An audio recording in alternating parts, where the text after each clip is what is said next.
C'est Kat Kerr et je vais vous donner un rapport révélateur aujourd'hui sur l'adoration dans la salle du trône. Je suis allée au paradis plusieurs fois, après que l'Esprit m'ait emmené au ciel. L'un des endroits numéro un des plus charmants où j'aime aller est dans la salle du trône. Le Père est sur son trône, haut et élevé. Il est au milieu de la salle du trône, pas sur le mur du fond, pour que tous ses enfants puissent être autour de lui tout le temps. Les gens célèbrent là-bas, ils adorent Dieu là-bas, mais ce qui est le plus incroyable parmi ce dont vous ferez l'expérience est de faire partie du culte dans la salle du trône. Lorsque les gens commencent à danser et à adorer dans la salle du trône, parfois vous êtes pris, même dans les airs, juste sur le sol, dans la salle du trône. Quand les gens traversent la salle, il y a de belles bannières. Il y a beaucoup d'apparats dans la salle du trône, avec des bannières ou des drapeaux. Tout ce qui est sur le drapeau ou cette bannière est comme des lignes ou des trompettes qui prennent vie. C'est possible parce que tu es dans un royaume surnaturel, appelé le paradis, et celui qui donne la vie est assis là. Le trône, tout au paradis prend vie, même la salle du trône elle-même semble être vivante. Plus il y a de gens qui y entrent, plus ça s'agrandit, et il se développe un espace pour vous permettre d'entrer. Mais c'est une expérience incroyable de voir des lions rugissants, des banderoles et des trompettes sifflantes sur les banderoles pendant que les gens courent à travers la salle du trône. Ces bannières font 30 à 40 pieds parfois. J'ai vu des milliers de batteurs dans la salle du trône faire des battements de guerre et chaque fois que ces baguettes frappent les tambours, les éclairs s'en détachent.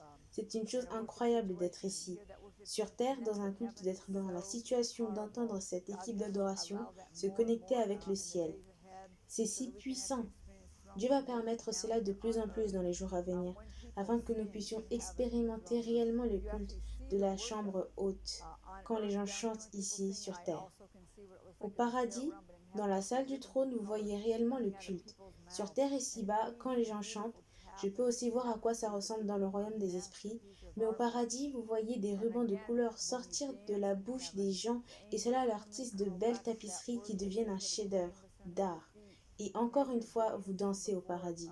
Les anges viennent et recueillent cette adoration qu'ils mettent sur une toile, sous tes pieds et devant le Père, le Fils, le Saint-Esprit, et vous créez réellement un chef-d'œuvre avec vos pas de danse.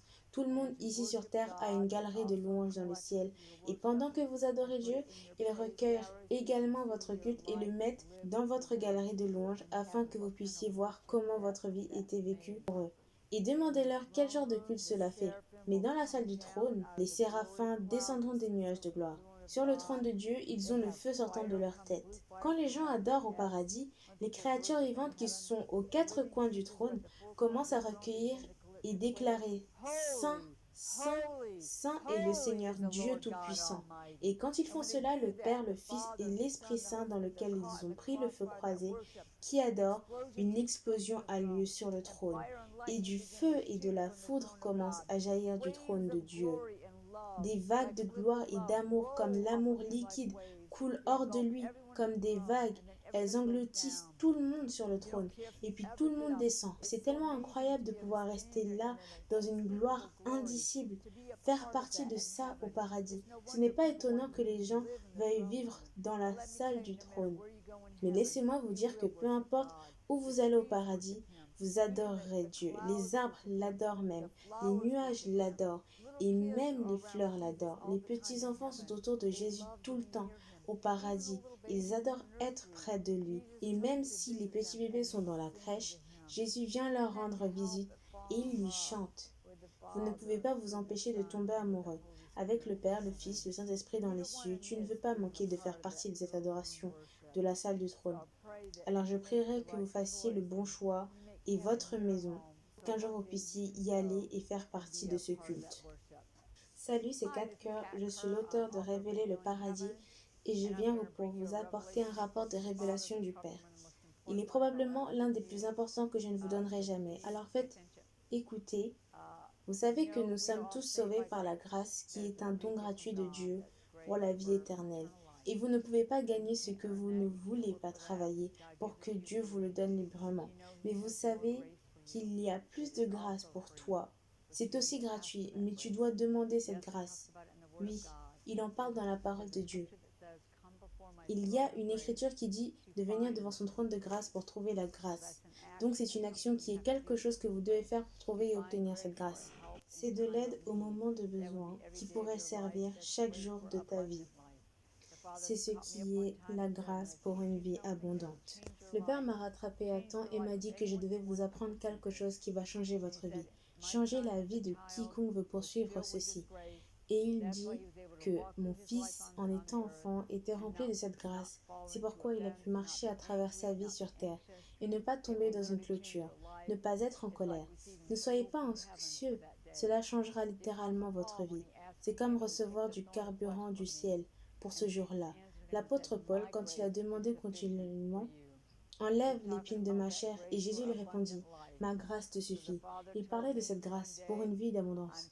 Alors le Père m'a dit un jour, je suis fatigué de vous voir dans vos vies lorsque vous sortez de vos chambres avec vos opinions égoïstes personnelles, vos manières et vos idées, et je vais donc vous apprendre quelque chose qui te bénira toi et ta famille.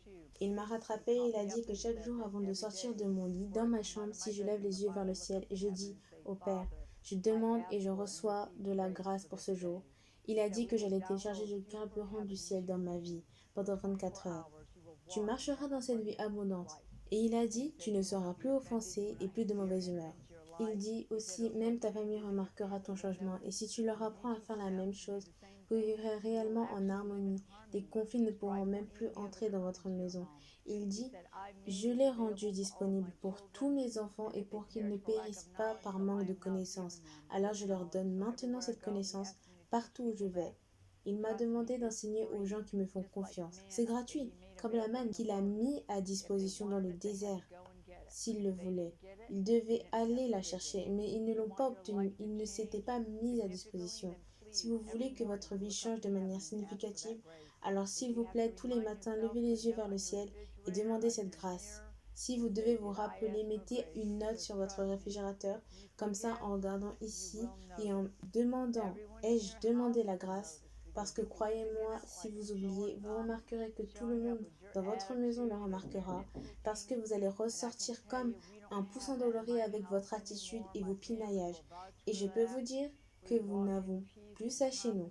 Ma famille se porte garante de ce que nous marchons en paix, en harmonie les uns avec les autres. Donc si j'étais vous, je demanderais de la grâce et j'espère que vous passerez une bonne journée bénie et merci de m'avoir permis de vous le partager.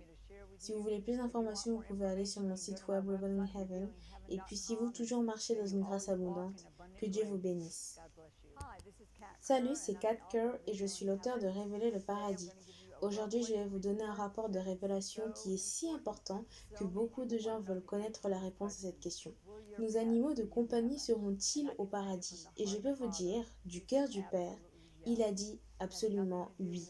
Cela n'a rien à voir avec une discussion théologique pour savoir s'ils peuvent être sauvés ou non. Il ne le fait pas pour sauver leurs âmes. Mais Dieu veut que vous sachiez qu'il vous laisse les avoir pour une raison, parce que vous les aimez. Avant que j'écrive le livre, Dieu m'a fait faire une enquête sur 400 personnes et je leur ai posé à tous une question qui est, si vous pouviez poser une question à Dieu sur le paradis, qu'est-ce que cela serait?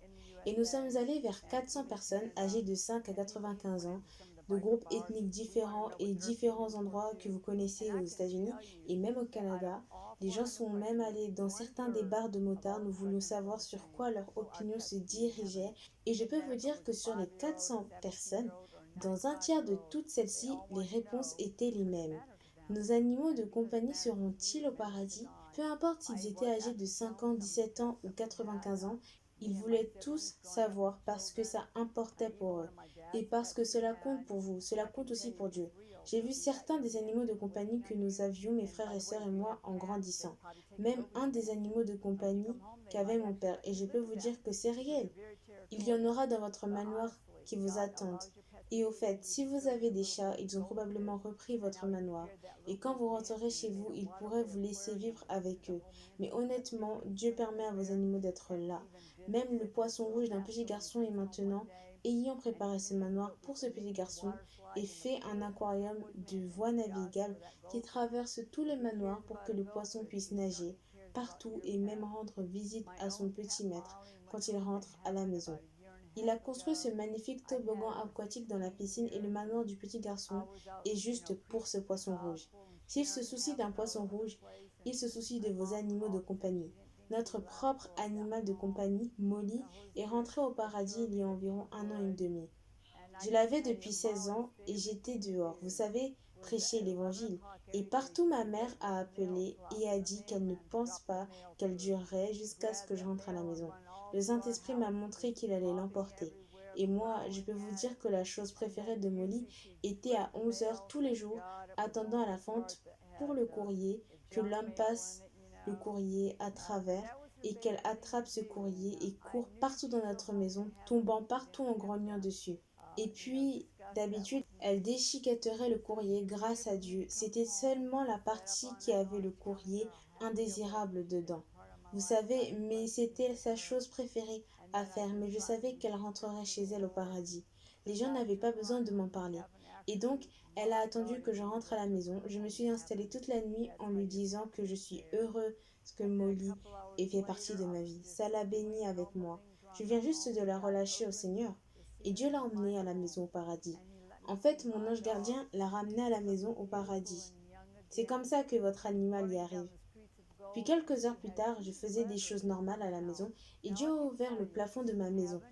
Il m'a laissé voir mon chien qui était magnifique et jeune à nouveau. Elle courait dans les rues d'or et elle avait 2 lettres dans sa bouche. Maintenant, je peux te dire que le paradis n'a pas de système de messagerie, ok? Tu ne vas pas attendre que le courrier vienne du ciel, mais elle courait avec ces lettres dans sa bouche et j'ai pensé que c'était une chose étrange. Et puis Dieu m'a laissé voir ce qu'il y avait devant elle. Et c'était un ange portant une tenue de postier. Sachez que certaines personnes regarderont ceci et diront: qui se soucie de cela? Cela n'a pas de sens. Eh bien, laissez-moi vous dire qu'un tiers de toutes les personnes de ce monde s'en soucient, parce que Dieu s'en soucie. Et j'ai donc vu cet ange courir avec des lettres dans cette pochette, et il a continué à les laisser tomber derrière lui de temps en temps, et elle courait et grognait après lui. Puis tout d'un coup, je vois les 100 autres chiens courir derrière mon chien dans les rues d'or, qui vont chercher ces lettres et pourchasser le facteur. Et cela a béni mon cœur. Sachez que Dieu ne se souciait pas seulement de moi et de ce qu'il avait préparé pour moi, mais il se souciait de mon chien. Je sais qu'elle apprécie sa vie là-haut, et un jour je la reverrai à nouveau, ainsi que les centaines d'autres animaux, dont ceux avec lesquels mes frères, sœurs et moi avons grandi. Je veux juste que vous sachiez que Dieu vous aime, et ça compte pour lui. Ce qui compte pour vous, et donc si vous avez un animal de compagnie ou un animal dont vous vous souciez beaucoup et il vous attendra au paradis, je peux vous avertir de ceci, que si jamais vous passez et voyez un animal mort sur la route, un chien ou un cerf ou quelque chose qui te fera dire: oh, ce pauvre petit animal, tu viens probablement de l'avoir au paradis dans ton manoir. Je peux vous dire que ma fille sauve les tortues qui sont sur les routes tout le temps. Je lui ai dit que sa demeure allait probablement être inondée de tortues, parce que je suis sûre que tout le monde qu'elle a sauvé, quand elles sont mortes, elles ont eu son manoir. Alors souviens-toi juste de ce que tu prétends être à toi. Une pauvre petite chose sur le bord de la route, tu ferais mieux de t'attendre à la voir au ciel. Et Dieu le fait pour une raison, parce qu'il vous aime. Donc j'espère que vous serez bénis en ce jour. Si vous voulez en savoir plus, vous pouvez aller sur mon site web Revealing Heaven. Et j'espère vous voir au paradis un jour.